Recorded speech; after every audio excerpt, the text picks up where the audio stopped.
nor yet that he should offer himself often, as the high priest entereth into the holy place every year. Well, let's hit on that before we touch on his sacrifice. Look at verse 30 or 25.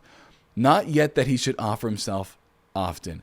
Friends, we got to realize this. There's a false doctrine where people think that Jesus is continually suffering for our sin.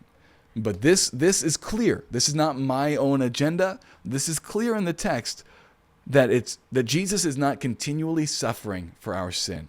This is a reason why, personally, I don't have a crucifix. And you say, what's a crucifix?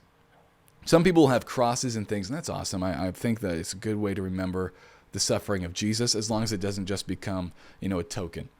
But some people have a crucifix which has Jesus still on the cross. And they carry that around to remember that he's suffering for our sin. And I don't like those. And this is the verse that makes that's why.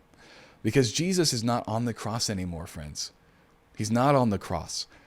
Because he's not still suffering. Look at what it says. It says, not that he should offer himself often. And look at verse 26. For then must he often have suffered since the foundation of the world. And that's what some people think, that he's still suffering, that he's always been suffering, that on the cross he's still agonizing for my sin. Every time I sin, he's still agonizing. But the writer of Hebrews wants us to realize, no. It says there, but now once in the end of the world hath he appeared to put away sin by the sacrifice of himself. And I want us to see how potent his death was.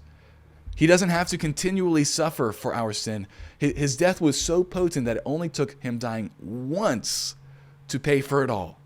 Only to suffer once to pay for all sin. And so that's one thing we got to realize. It took moment by moment sacrifices, in the Old Testament. That's why we called them that glorified butcher, because they're always killing things, Jesus' sacrifice is so much better that it was just once.